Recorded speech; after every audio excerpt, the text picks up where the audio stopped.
Good morning to all my dear student. Physics Guru Mahesh के lecture में आप सभी का स्वागत है। आज अभी हम यहाँ पर देखने वाले effect of dielectrics on various parameters. तो ये थियरी में इसमें सीबीएसई में काफी दफा पूछा गया क्वेश्चन है। 1 मार्क्स के 2 मार्क्स के एक दो क्वेश्चन पूछ लेते हैं इसमें से कंबाइन करके।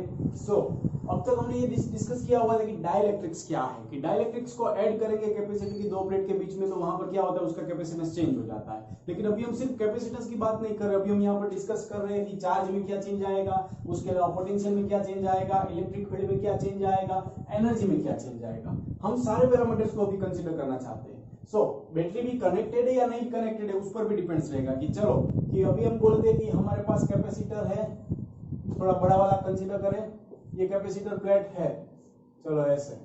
अब यहाँ पर ये बैटरी है, अब इस बैटरी के साथ ये कैपेसिटर प्लेट अटैच कर दिया है। लेकिन अब जब भी बैटरी हम निकाल देंगे तो उसकी इफेक्ट क्या होगी, और बैटरी स्टिल कनेक्टेड है तो उसकी इफेक्ट क्या होगी। तो हम ये दो डिफरेंट केसेस स्टडी करने वाले हैं। ओके, तो ये इनिशियल सेटअप हमारा ऐसे है कि ये कैपेसिटर की दो प्लेट को बैटरी के साथ कनेक्ट कर दिया है कि लाइक इसमें डाइलेक्ट्रिक भर दिया है पूरा का पूरा। तो अब इसमें कैपेसिटेंस कितना होगा वो भी हमें फाइंड करना है, चार्ज में क्या चेंज आएगा वो भी फाइंड करना है। सारे पैरामीटर्स हम देखेंगे, मतलब हम इसको दो पार्ट्स में डिवाइड कर देते हैं। ओके, कि first one that is battery disconnected और दूसरा वाला हम कंसीडर करेंगे बैटरी कनेक्टेड। आपके सामने इनिशियल केस ये था जो अभी हमने निकाला, initial condition. So first one that is what, battery disconnected. Okay, first battery disconnect अगर होगी तो क्या होगा, वो केस है। और दूसरा वाला केस है बैटरी कनेक्टेड। तो अभी हम इनिशियली कंसीडर कर लेते कि चार्ज Q नॉट है, पोटेंशियल V नॉट है, इलेक्ट्रिक फील्ड E नॉट है, कैपेसिटेंस C नॉट है और पोटेंशियल एनर्जी U नॉट है। ये इनिशियल कंडीशन है कि जब पहले इनिशियली हमारे पास इतनी सारी क्वांटिटी अवेलेबल है। अब बैटरी अगर डिस्कनेक्ट करोगे तो क्या होगा। तो फर्स्ट अभी हम डिस्कस करना चाहते हैं उसमें भी चार्ज में कुछ चेंज आएगा या नहीं आएगा। देखो loss of conservation of charge, कि बैटरी डिस्कनेक्ट अगर आप एक बार कर देते हो तो फिर उसमें जितना भी चार्ज है उतना ही रहने वाला है, आइसोलेटेड सिस्टम हो जाएगा कैपेसिटर इटसेल्फ। चार्ज में कोई चेंज आएगा नहीं। अब आपको कुछ भी पल्ले पड़ा नहीं। सिंपल ये समझो कि मोबाइल की बैटरी है, इसको आप चार्जिंग अभी चार्ज कर रहे हो, चार्जिंग पिन निकाल दोगे तो क्या होगा। इसमें से अगर चार्जिंग पिन निकाल दी तो क्या होगा कि इसमें अभी मान लेते हैं कि 2 कूलम चार्ज है। तो loss of conservation of energy के चार्ज के अकॉर्डिंगली कितना चार्ज होना चाहिए, उसके बाद में भी अगर चार्जर पिन निकाल दिए तो भी 2 कूलम होगा, मतलब चार्ज कंजर्व रहेगा। हमने बोल दिया कि charge Q is equal to Q naught. Okay, अब दूसरी बारी आती है इलेक्ट्रिक फील्ड। तो इलेक्ट्रिक फील्ड कैसे चेंज होती है वो हमने देख लिया है, लेकिन शायद आप भूल गए हो तो याद करवा दूं। K is equal to E naught by E minus E naught. मतलब कि हम ये भी बोल सकते हैं कि E नॉट बाई E। ये इससे पहले वाले लेक्चर में भी हमने देखा हुआ है कि dielectric constant K that is what E naught by E।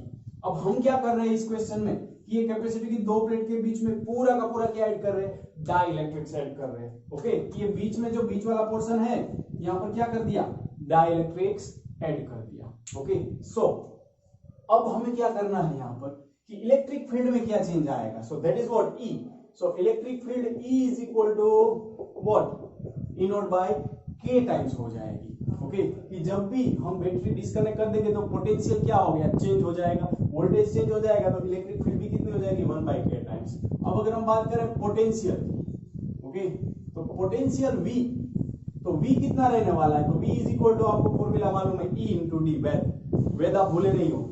E is equal to what, E naught by K। E naught by K into D.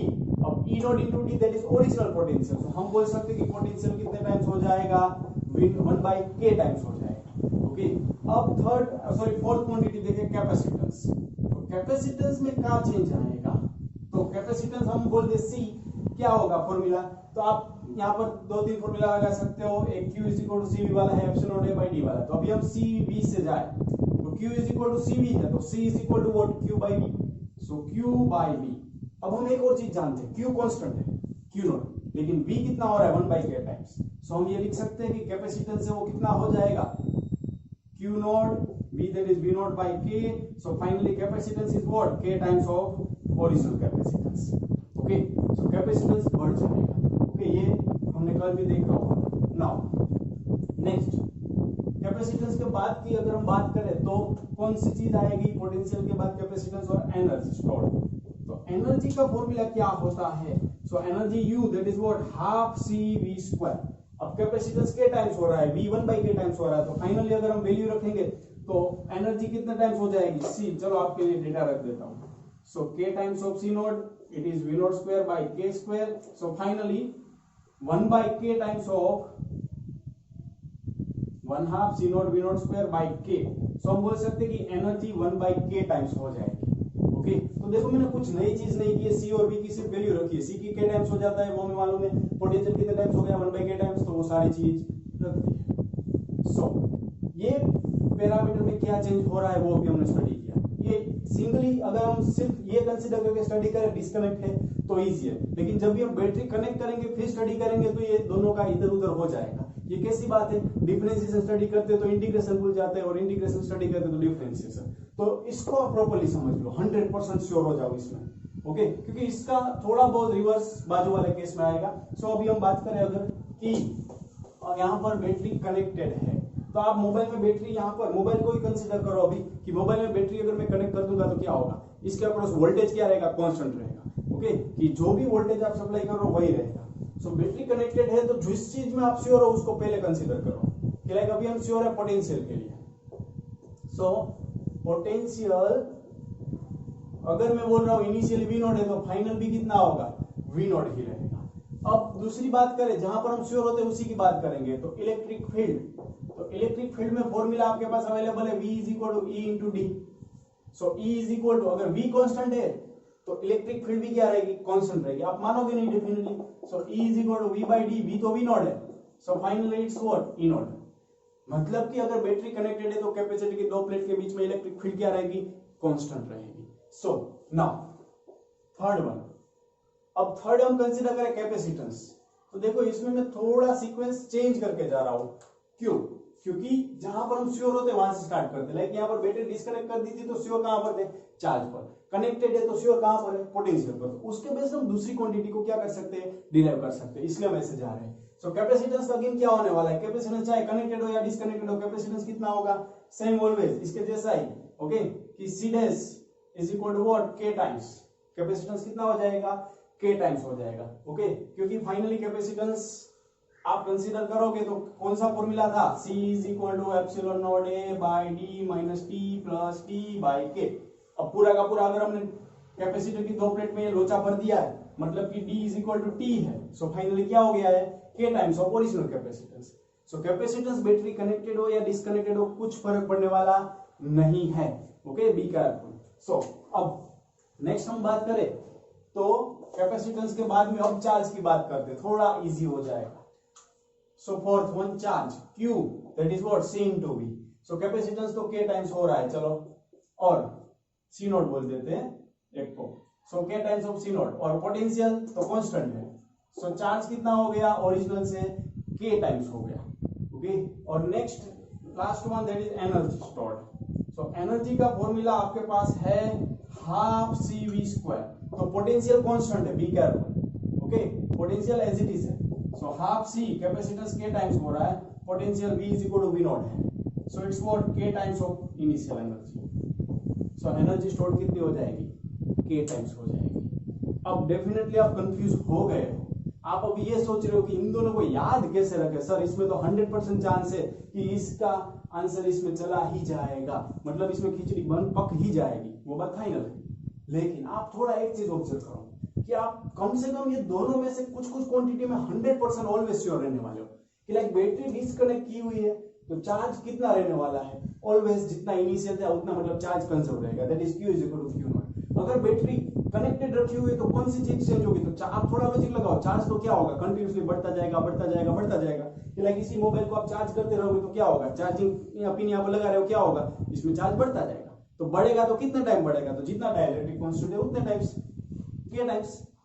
तो यार ऐसे रख सकते हो आप, थोड़ा लॉजिक लगाना है, थोड़ा और थोड़ा आपका कॉन्सेप्ट। ओके, सो अगेन दूसरी चीज क्या है कि इलेक्ट्रिक फील्ड। तो इलेक्ट्रिक फील्ड बैटरी अगर डिस्कनेक्ट कर दी तो क्या हो जाएगी? कम हो जाएगी। ओके, तो कम कितनी होती है? 1 बाई K टाइम्स। तो electric field 1 by K times होगी तो पोटेंशियल भी कितना?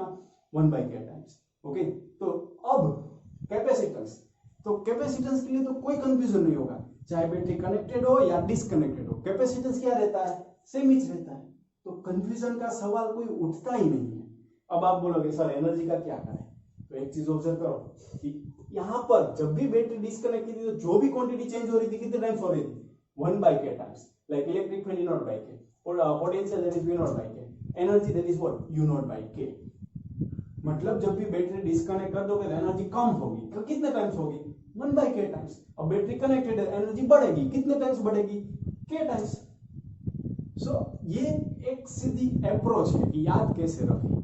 ओके, बाकी जितना कॉन्सेप्ट आप समझे हो, जितना कॉन्सेप्ट लेकर जाओगे उतना बेटर रहेगा, लेकिन कंफ्यूजन कम करना है दोनों के बीच का, तो एक मैंने आपको तरीका बताया कि थोड़ा बहुत लॉजिक लगाओ, थोड़ा बहुत मैजिक हो जाएगा। Okay, so that's it. तो ये आपको, ये काफी इंपॉर्टेंट चीज है, ऑल टाइम फेवरेट है। ओके, एमसीक्यू एकेडमिक के हो या कॉम्पिटिटिव के एमसी न्यूमेरिकल है उसमें भी लगाना पड़ता है, एमसीक्यू में भी लगाना पड़ता है ये concept. So be careful. Okay, so ये प्रॉपर्ली आपको लिखना होगा डेफिनेटली। So write down.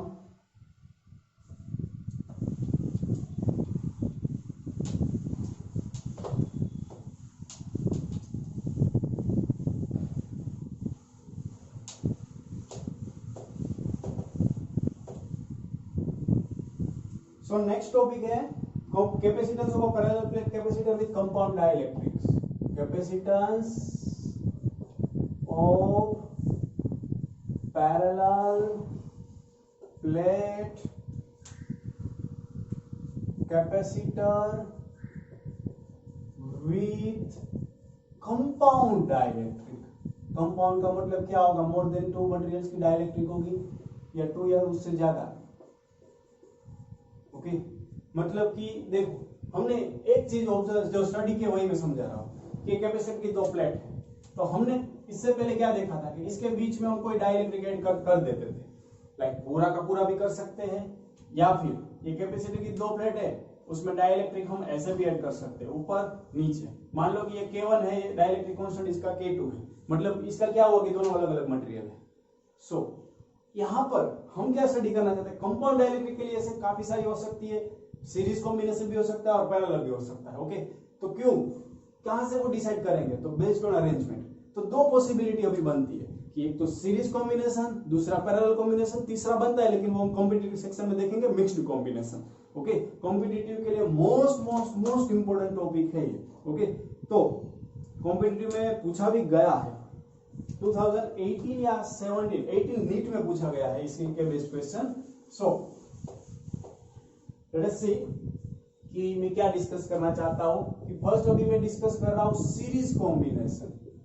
तो चलो कि डाइलेक्ट्रिक तो ऐसे अरेंज कर दे ताकि वो कैसा बन जाए, सेटअप सीरीज कॉम्बिनेशन जैसा बन जाए। तो कैसे, लेट अस सी कि लाइक अभी मैंने यहां पर ये प्लेट रख दी, कैपेसिटर की ओरिजिनल प्लेट, कि जहां से ए पॉइंट और बी पॉइंट में से वोल्टेज आ रहा है और जा रहा है। ओके, सो अब इसमें मैं डाइलेक्ट्रिक्स कैसे ऐड कर रहा हूं, सो मैं डाइलेक्ट्रिक्स ऐसे ऐड कर रहा हूं, एक पोर्शन यहां पर, दूसरा यहां पर। सो इसका मतलब क्या हुआ कि मान लेते हैं ये पहला वाला डाइलेक्ट्रिक है जिसका डाइलेक्ट्रिक कांस्टेंट K1 है, और ये वाला दूसरा वाले का डाइलेक्ट्रिक कांस्टेंट में क्या बोल रहा हूं, K2। तो ये कौन सा कॉम्बिनेशन हो गया, सीरीज कॉम्बिनेशन हो गया। कैसे, तो देखो यहाँ पर ये positive plate negative plate positive negative है, आजू बाजू में कनेक्टेड है, तो उसको हम क्या बोलते हैं, सीरीज कॉम्बिनेशन। अब डेफिनेटली आप कंफ्यूज होगे जब मैं पैरेलल ड्रॉ करूंगा, चलो तो वो भी आपके सामने बना देता हूं ताकि और अच्छी तरीके से क्लियर हो जाए दोनों का डिफरेंस। कि 2 कैपेसिटेंस ही है, it is nothing but the 2 capacitor, okay, which different material, और कुछ नहीं है। सो सिमिलरली यहां पर आप देखो तो पैरेलल कॉम्बिनेशन में क्या होगा, तो मैं क्या कर रहा हूं, बी केयरफुल। अभी आप सेक ऑफ सिंपलिसिटी ऐसे बता रहा हूं थोड़ा सा, या पूरा चलो ना कर देता हूं, कोई कंफ्यूजन ही ना हो। ओके, ऐसे तो ये भी पूरा बना देते हैं एंड तक। तो ये एक मटेरियल, ये वाला दूसरा मटेरियल। अब दोनों के लिए डाइलेक्ट्रिक कांस्टेंट पहले के लिए बोल दिया K1 और दूसरे के बोल दिया K2, और ये बाहर का टर्मिनल B पॉइंट। तो आप थोड़ा सा ऑब्जर्वेशन करो यहाँ पर कि कैपेसिटर की 2 प्लेट के बीच का डिस्टेंस कितना, D। तो एज इट इज यहाँ पर भी 2 प्लेट के बीच का डिस्टेंस तो कितना रहा, D। अब अभी हम कंसीडर कर रहे हैं कि जो ये डाइलेक्ट्रिक है एग्जैक्टली सेम साइज का है, मतलब इसकी जो लेंथ है वो कितनी है d/2, इसके ऊपर कितना है d/2 है। ओके, और एरिया तो आप देखोगे तो प्लेट एरिया कैसे मेजर करते हैं, तो ये डिस्टेंस अगर ये मैंने लेंथ बोल दी है दो प्लेट की तो वो ये प्लेट एरिया हो जाएगा, मतलब ये तो प्लेट एरिया इसका और इसका क्या है सेम है a। सिमिलरली इसमें आप जाओगे, कंफ्यूज मत होना प्लेट एरिया के साथ कि मान लो कि ये कैपेसिटी की दो प्लेट है तो समझो ये रेड है वो नेगेटिव, ब्लैक है वो पॉजिटिव। अब इसमें ये जो एरिया बनेगा वो क्या होगा क्रॉस सेक्शनल एरिया बनेगा। ओके, ये और ये जो डिस्टेंस है वो क्या है मैंने दिखाया d है। तो अब आप थोड़ा सा दिमाग लगाओगे इसके लिए यहां पर एरिया कितना होगा k1 के लिए, तो a1 is equal to what a/2, k2 के लिए एरिया कितना होगा a2 is equal to what a/2। अभी ये भी हम हमारा घर का कंसीडर करेंगे a/2 ही होगा, हो सकता है अलग अलग भी हो। अभी हम कंसीडर चलो जनरलाइज केस करें ताकि आपको कोई कंफ्यूजन ना हो। ऊपर वाले का एरिया कितना a1, नीचे वाले का कितना a2। सिमिलरली इसमें भी बोल देते हैं कि यहां पर एरिया a1 और a2 है, लेकिन यहां पर तो एरिया सेम ही रहने वाला है। ओके, क्रॉस सेक्शन है इसलिए लाइक ऐसे रखा हुआ है और मैं ऐसे जा रहा हूं तो ये प्लेट तो दोनों के लिए क्या है सेम हाइट है सेम डिस्टेंस है, सो एरिया सेम रहेगा। थोड़ा सा अभी डिफिकल्ट लगेगा, कंसंट्रेशन बनाए रखो। तो हमें यहां पर फाइंड क्या करना है, इक्विवेलेंट कैपेसिटेंस फाइंड करना है।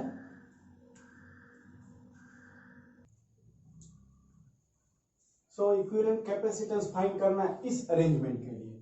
तो आप ज्यादा कंफ्यूज मत हो, आपसे भी ऑब्जर्व करो कि अगर डायरेक्ट एक K1 और K2 का मतलब क्या है कि ये अलग मटेरियल का बना हुआ है, मान लेते कि ये माइका का बना हुआ है, ये दूसरा है वो वुड का बना हुआ है या कागज का बना हुआ है, तो आप कुछ भी कंसीडर कर सकते हो, ये पेपर है चलो ओके पूरा का पूरा।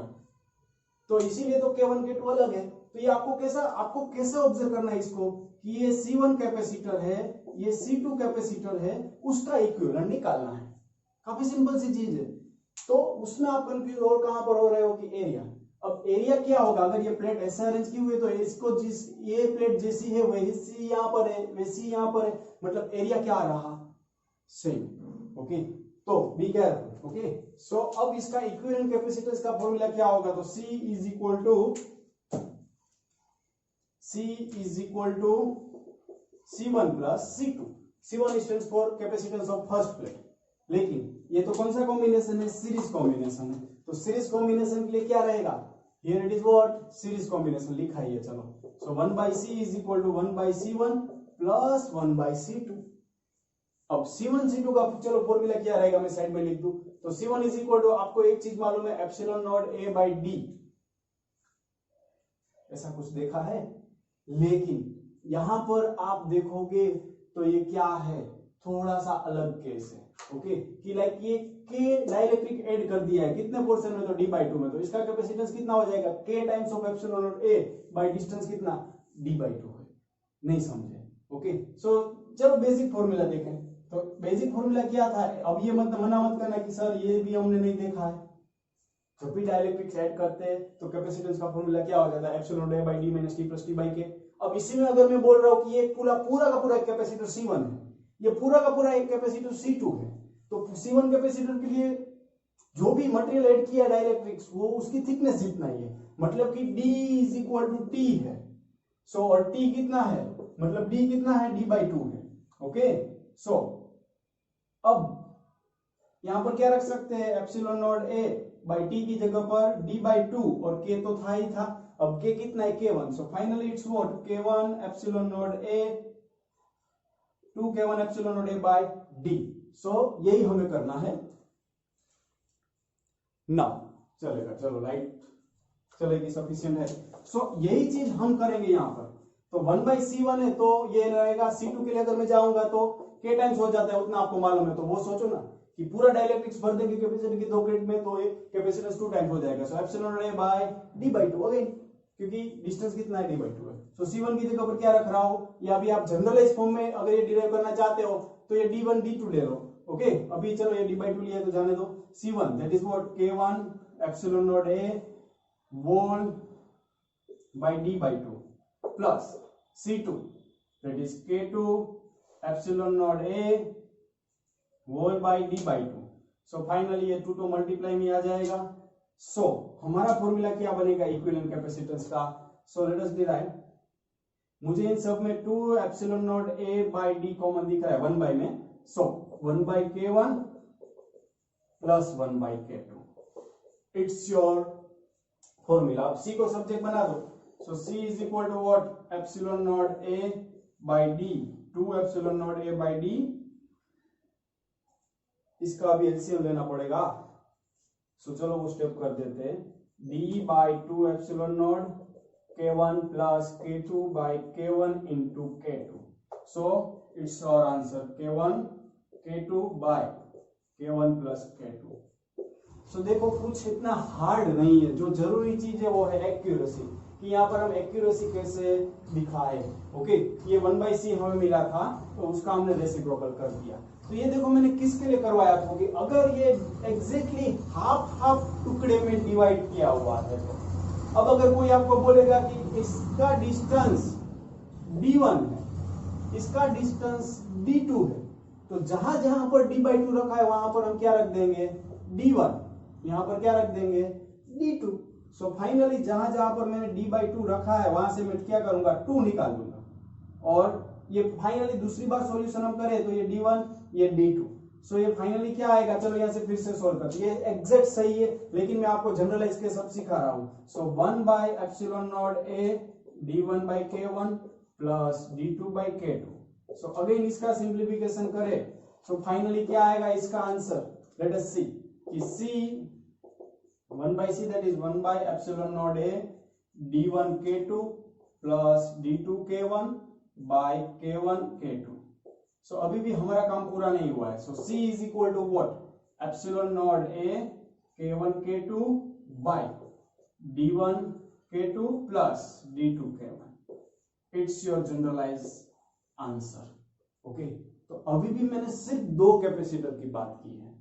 अगर इससे ज्यादा कैपेसिटर है तो आप सेम कॉन्सेप्ट से जा सकते हो, ये थोड़ा इजी रहता है। ओके, एसएलआर में दूसरी मेथड दी गई है लेकिन वो थोड़ी कॉम्प्लिकेटेड लगेगी आपको, वो भी सही है, गलत तो कुछ नहीं है, तो यहां से आप फाइंड कर सकते हो। देखो मैंने अभी सिर्फ 2 के लिए समझा, आपके सामने तो ऐसे पता ही नहीं आपको होगा कि कितने लगा दिए हैं। ओके, सो ध्यान रहे इसमें, यहां से आपको बेसिक समझना है।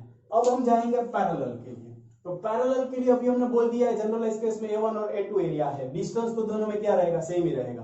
ओके, क्योंकि ऊपर वाला कैपेसिटर C1 है, नीचे वाला कैपेसिटर C2 है। सो फाइनली इक्विवेलेंट कैपेसिटेंस की बात करें तो C is equal to what, parallel में एडिशन होता है, ये थोड़ा इजी रह जाएगा इसके कंपेयर में। तो C1 का फॉर्मूला क्या रहेगा, तो जब भी डाइलेक्ट्रिक्स ऐड करते हैं तो कैपेसिटेंस क्या हो जाता है, कैपेसिटेंस K टाइम्स हो जाता है, मतलब K1 epsilon not A1, area अभी मालूम नहीं है कितना है, बाकी आधा आधा कंसीडर करके भी जा सकते हैं, by D plus C2 that is epsilon naught A K2 times हो जाएगा, K एप्सिलॉन नॉट वाला फॉर्मूला जनरलाइज है by D. Okay, A2 sorry, so finally it's what epsilon naught by D K1 A1 plus K2 A2, so it's your C। Okay, अभी भी इसके base judgement मत लेना कि ये आपको काफी डिफिकल्ट लग रहा है। डेफिनेटली जब तक इसके न्यूमेरिकल नहीं करोगे तब तक ये ऐसा ही लगेगा कि ये क्या करवा दिया मैंने। ओके, इतना भी हार्ड नहीं है जितना आप सोच रहे हो। सो राइट डाउन, ये भी सिर्फ 2 कैपेसिटर का पैरेलल का फॉर्मूला हो गया। एरिया काफी दफा दिया होता है तो आज हम इसका बेस न्यूमेरिकल भी करने वाले, so don't worry. Okay, so ये था कॉन्सेप्ट। तो इस यहां से इस चैप्टर की सारी थियरी है ना वो कंप्लीट हो जाती है, एकेडमिक की बात कर रहा हूं। और ये भी एक्स्ट्रा ही था जो कॉम्पिटिटिव में पूछा जाता है, उसी के रिगार्डिंग ही था। तो अब हम आगे बढ़ेंगे न्यूमेरिकल के लिए। सो राइट डाउन,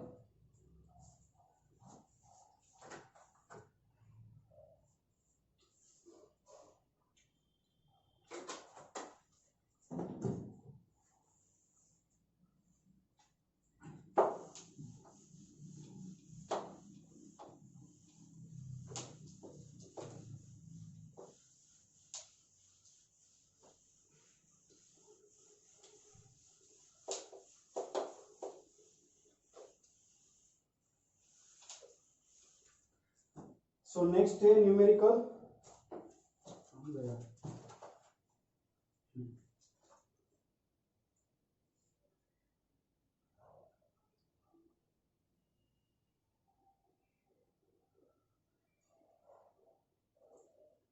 तो एग्जाम्पल नंबर 83, तो थोड़ा बेसिक वार्म अप कर ले हम।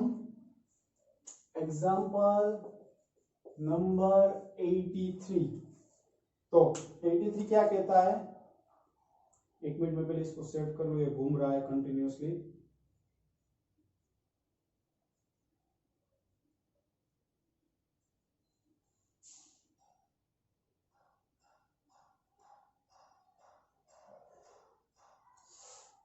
Wait,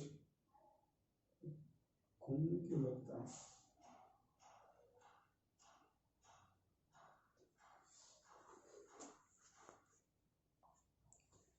Sorry for inconvenience.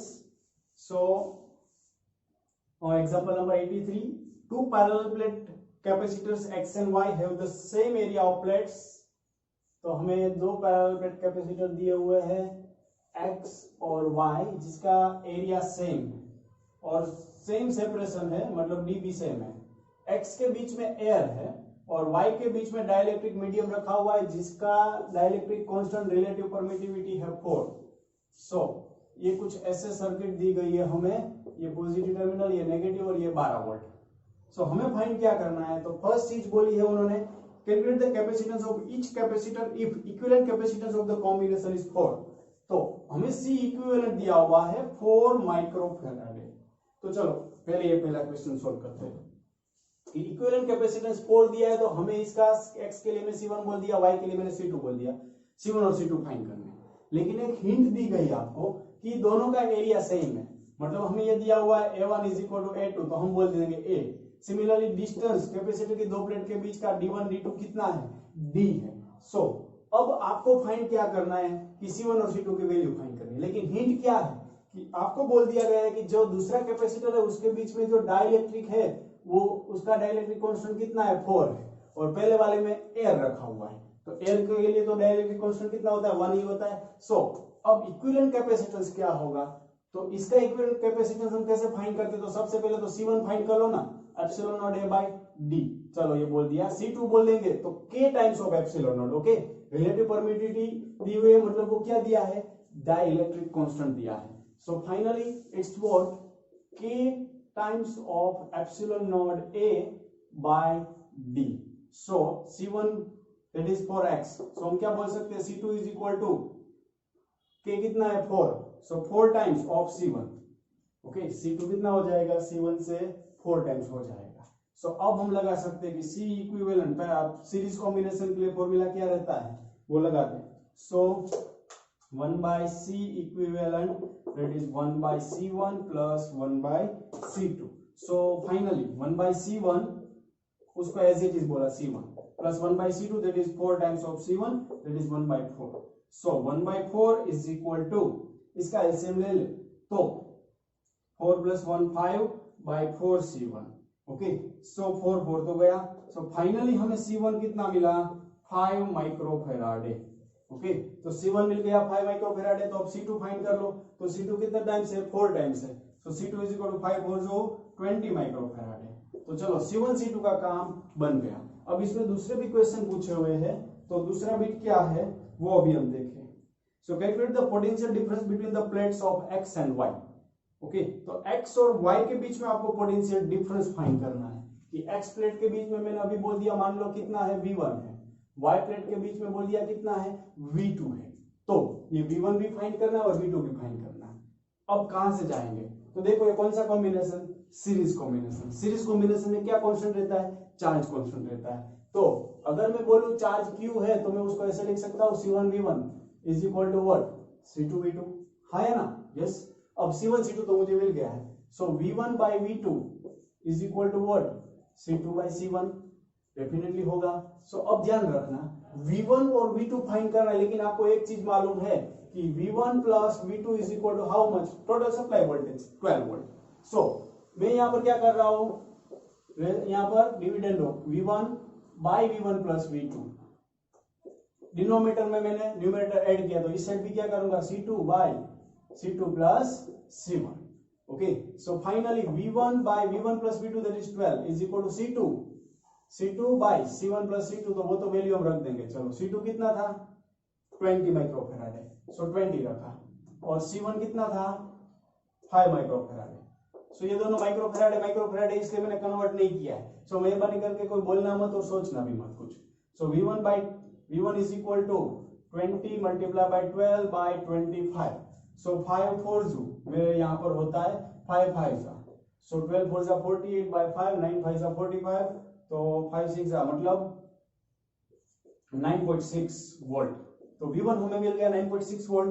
अब V2 कैसे फाइंड करना है? सो V1 प्लस V2 कितना है? 12 है। So V2 is equal to what? 12 minus 9.6। So it's finally how much?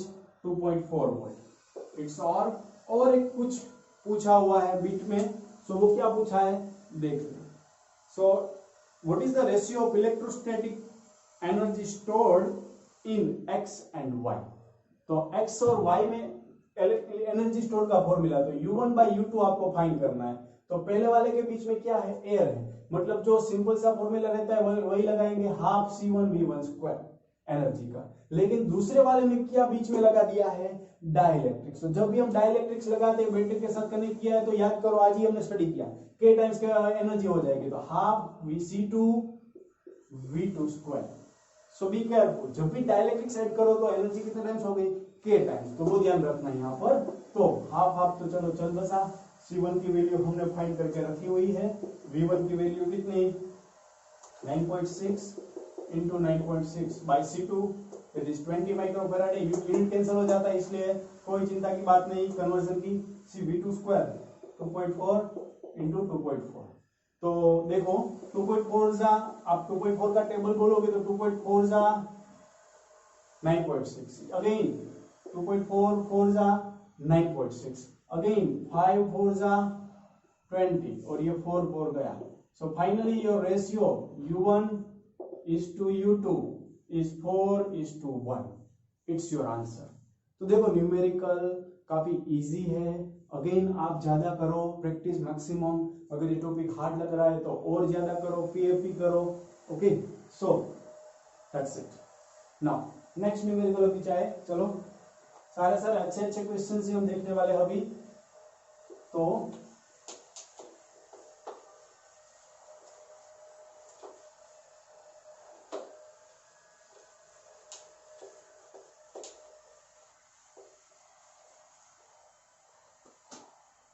Next question है यहाँ पर 87, एग्जाम्पल नंबर काफी बढ़िया है, एग्जाम्पल नंबर 87।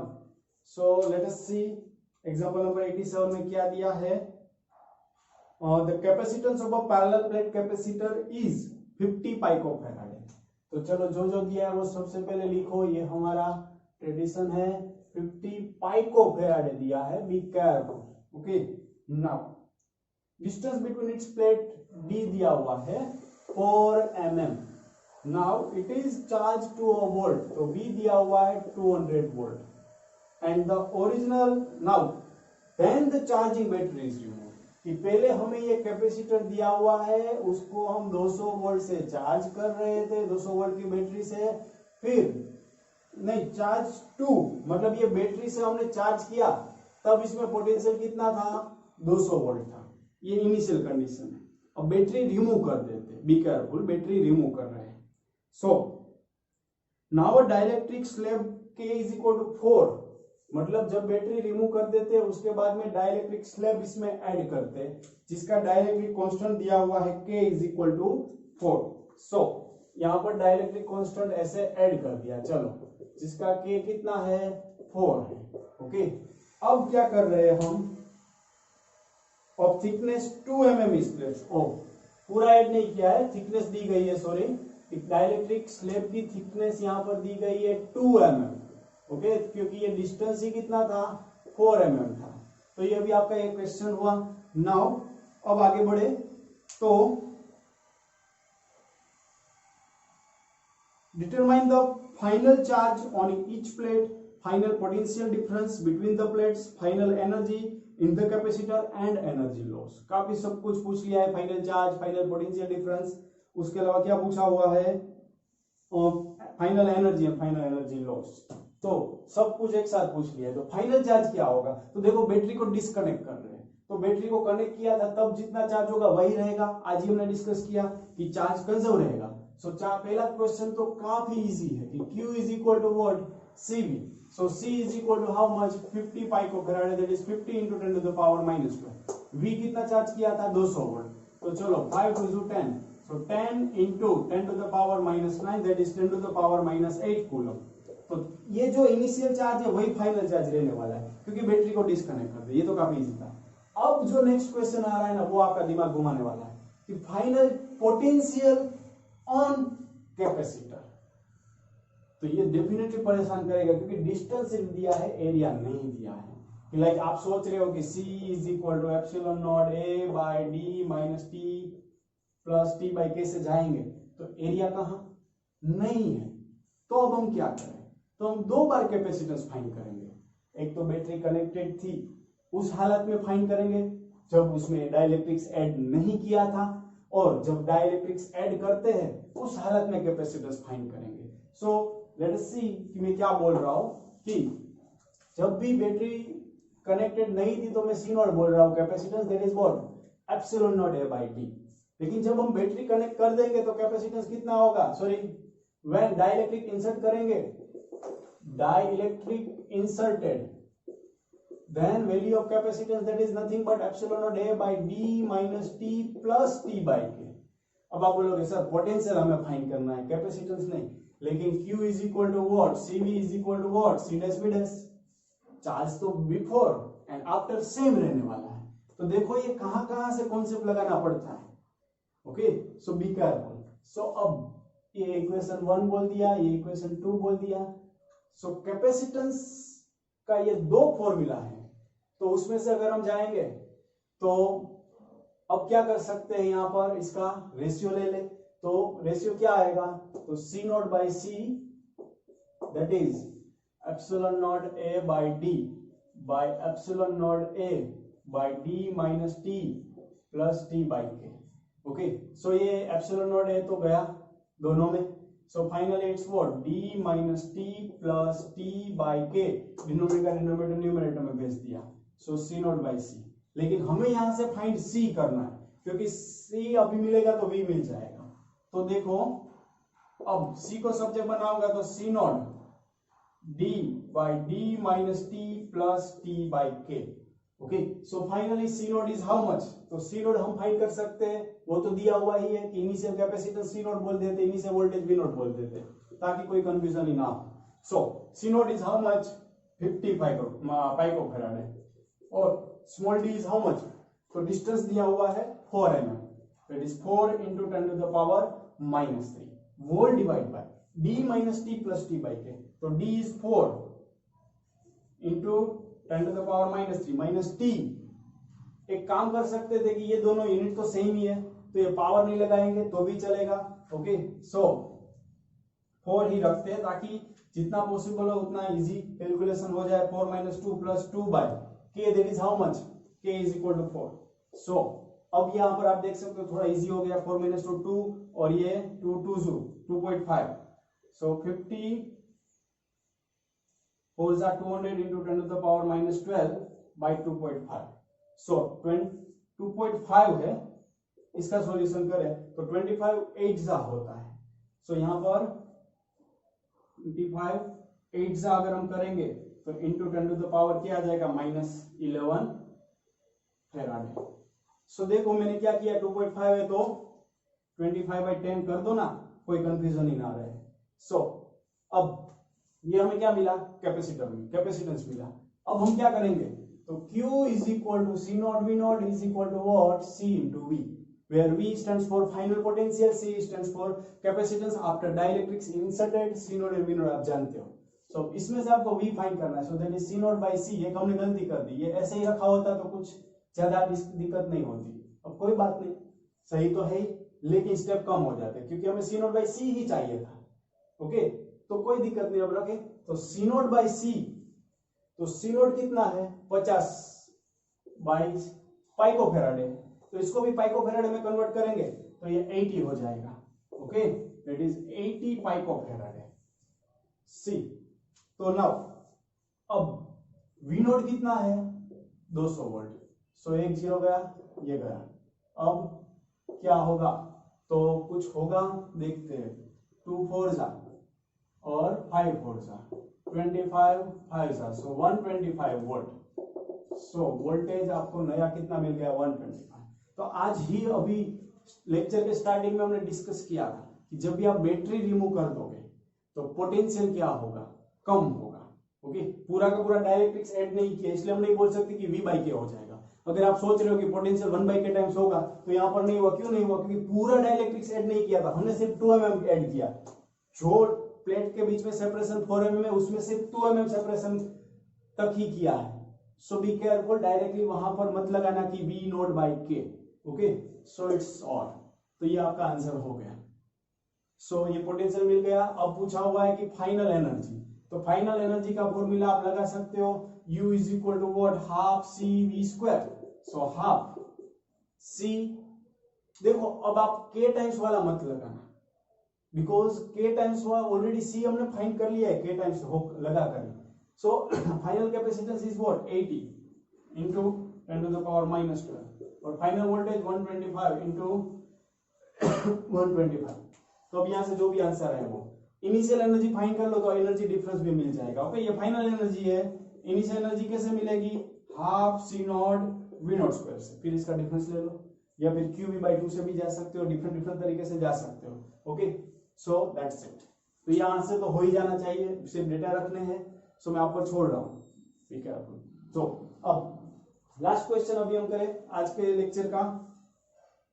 सो क्या है, लेट अस सी एग्जांपल नंबर 90। सो पहले नोट डाउन कर लो।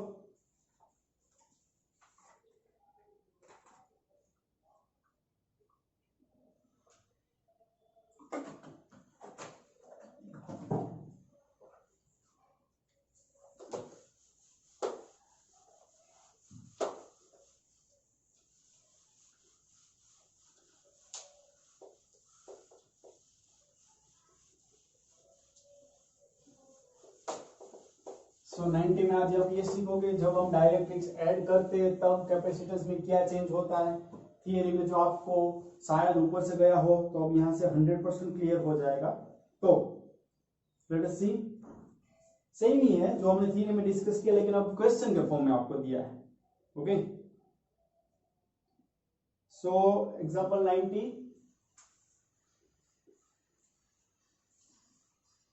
find the ratio of the capacitance of a capacitor filled with two dielectrics of same dimension but of dielectric constant K1 and K2। दो dielectrics हमें दिए गए same dimension के, मतलब कि उसका एरिया आधा आधा होगा, दोनों का सेम होगा, डिस्टेंस है वो भी क्या होगा, सेपरेशन भी सेम होगा। कैसे?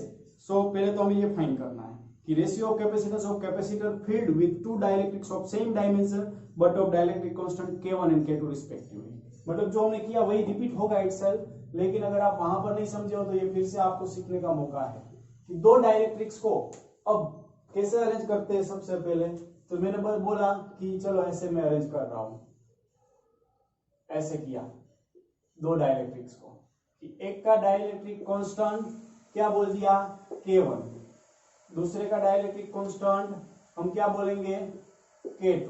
ओके, सो ये कौन सा कॉम्बिनेशन हुआ, सीरीज कॉम्बिनेशन हुआ। तो अब इसके लिए सेम डायमेंशन है, मतलब इसका एरिया A तो इसका भी कितना A, अब इसकी लेंथ कितनी तो D/2, तो इसका भी कितना होगा D/2 होगा, क्योंकि डिस्टेंस कितना D।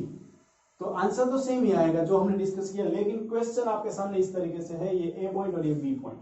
तो इक्विवेलेंट कैपेसिटेंस निकालो तो C is equal to what, तो सॉरी सीरीज कॉम्बिनेशन है तो 1/C is equal to 1/C1 plus 1/C2। जब भी इसको पूरा का पूरा डायरेक्ट्रिक्स से भर देंगे तो K टाइम्स हो जाएगा। तो K1 है, पहले वाले का कैपेसिटेंस C1 बोल दिया, दूसरे वाले का मैंने बोल दिया C2।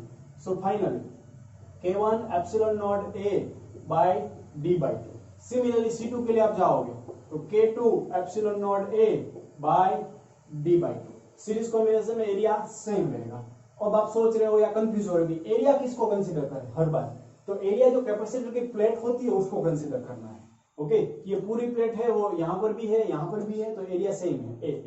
So C1 that is what 2K1 epsilon naught A by D। C2 की जगह पर रख रहा हूं 2K2 epsilon naught A by D। Okay, so now इसका 2 epsilon naught A by D 1/K1 plus 1 by K2. It's 1 by C. So finally your answer C is equal to what? Epsilon naught A by D. अब मैं direct answer लिखने जा रहा हूं. So be careful. K1 K2 by K1 plus K2. तो इसको भी rearrange करके लिखो. तो 2 में यहां पर रख रहा हूं. ओके, तो ये आपको मिल गया इक्विवेलेंट थर्मल कंडक्ट. अगर आपको देखो ऐसा हमने कहां पर किया है, थर्मल कंडक्टिव वाला 11th में चैप्टर था उसमें किया हुआ है, स्लैब में किया था, डाइलेक्ट्रिक स्लैब वहां पर भी आती थी. तो इसको अगर हम कंसीडर करें तो इसमें इक्विवेलेंट डाइलेक्ट्रिक कांस्टेंट कितना होगा, तो स्टैंडर्ड फॉर्मूला के साथ कनेक्ट करेंगे तो K की वैल्यू क्या होगी, K equivalent for series that is 2K1 K2 by K1 plus K2. Equivalent capacitance तो हमने निकाल ही दिया है, लेकिन इक्विवेलेंट डाइलेक्ट्रिक कांस्टेंट अगर सीरीज के लिए बोलेंगे तो कितना हो जाएगा, epsilon naught A by D का मल्टीपल. ओके, क्योंकि C का फॉर्मूला क्या होता है, K times of epsilon naught A by D होता है जनरलाइज्ड फॉर्म में. अब ये पूरे को सिंगल कैपेसिटर अगर आप कंसीडर कर रहे हो तो इक्विवेलेंट क्या हो जाएगा, 2K1 K2 by K1 plus K2. Be careful. ऐसा हमने 11th स्टैंडर्ड में किया था, लेकिन वो तो 11th अभी महीने का भी याद मान रहता है, तो 6 महीने पहले का कैसे याद रहेगा. सो अब दूसरा पॉसिबल अरेंजमेंट क्या है, तो सीरीज कॉम्बिनेशन तो अभी हमने देखा. तो दूसरा पॉसिबल अरेंजमेंट क्या होगा कि ये कैपेसिटर प्लेट है. अब इसमें कैसे हम अरेंज कर रहे हैं कि यहां पर ऐसे अरेंज कर दिया, दूसरा वाला यहां पर ऐसे अरेंज कर दिया. चलो, तो ये ऐसे, इसको हमने बोल दिया K1, इसको बोल दिया K2. तो अब आप मुझे इतना सिर्फ बताओ एरिया क्या होगा, दोनों का डायमेंशन सेम है ये बोला है. ओके, तो इसमें एरिया कितना होगा, तो देखो आधी प्लेट में K1 है, आधी प्लेट में K2 है, डिस्टेंस दोनों में सेम रहा, तो हम यहां पर बोल सकते हैं A1 is equal to A2 is equal to what, A by 2. Capacitor पहले का C1 दूसरे का C2. ओके, सो इक्विवेलेंट कैपेसिटेंस क्या होगा, C is equal to nothing but C1 plus C2. थोड़ा इजी हो जाएगा. अब पहले वाले का K1 epsilon naught A by 2 by D, दूसरे वाले के लिए लगाओगे K2 epsilon naught A by 2 by D. Okay, so common जो भी दिख रहा है वो निकालने लोगो. Epsilon naught A by 2D common, तो K1 प्लस K2. इसी को रीअरेंज करके लिख रहा हूं, 2 है वो यहां पर भेज रहा हूं. So equivalent dielectric constant for parallel combination, it is nothing but K1 plus K2 by 2 for equal dimension. ये भी कब अप्लाई होगा, जब दोनों के डायमेंशन क्या होंगे, दोनों डाइलेक्ट्रिक प्लेट के इक्वल डायमेंशन होंगे, वरना नहीं. B careful. ओके, तो बी केयरफुल. यहाँ पर हर बार ऐसा जरूरी नहीं कि आपको सिर्फ कैपेसिटेंस पूछे, आपको ये भी पूछ सकते हैं कि इक्विवेलेंट थर्मल कहां पर बोल रहा हूं मैं, डाइलेक्ट्रिक कांस्टेंट क्या होगा पैरेलल के लिए. ओके, ऐसा सेम चीज हमने किया था थर्मल कंडक्टिविटी में, इसलिए कभी कभी थर्मल कंडक्टिविटी निकल जाएगा. सो ये हो गया, लेकिन इसमें एक और बीट है. सो वो बीट क्या कहता है, डेटा दी है और कुछ नहीं है. Capacitor is filled with two dielectric of same dimension but of dielectric constant K1 2 और K2 3 दिया है. मतलब अब हमें दिया हुआ है दूसरा बीट में K1 2 है और K2 3 दिया है. सो अब हमें पूछा क्या है, find the ratio of capacities in 2 possible arrangement. तो इसकी कैपेसिटी का रेशियो में 2 अरेंजमेंट में फाइंड करना है. तो पहला अरेंजमेंट में C1 बोल देता हूं, दूसरे अरेंजमेंट में C2 बोल दूंगा. तो C1 क्या आएगा पहले वो फाइंड करें. तो epsilon naught A by D as it is आएगा. अब 2 K1 K2, so 2 K1 that is 2 into 3 by 2 plus 3 that is 5. ये मिला. C2 के लिए अगर हम जाएंगे तो epsilon naught A by D, अब K1 plus K2 that is 3 plus 2 मतलब 5 by 2. अब इसका रेशियो पूछा हुआ है, तो C1 by C2 इसका रेशियो लेंगे तो epsilon naught A by D, epsilon naught A by D गया, 3 2 जा 6 2 जा 12 by 5 और 5 by 2. So finally it's what, 24 by 12 2 जा 24 by 25. So it's your answer, C1 by C2, that is what, 24 by 25. Okay, so ये खत्म हो गया C1 by C2, that's it. So अब यहाँ तक हम रखते हैं आज. डेफिनेटली ये थोड़ा बहुत हार्ड लगा होगा, लेकिन ज्यादा प्रैक्टिस करो. इस बीएपी में इसके जैसा ही दिया हुआ है, उसमें 3 कैपेसिटर दिए, तो वो आपको ट्राई करना है. ओके, ना हो तो बोलना है.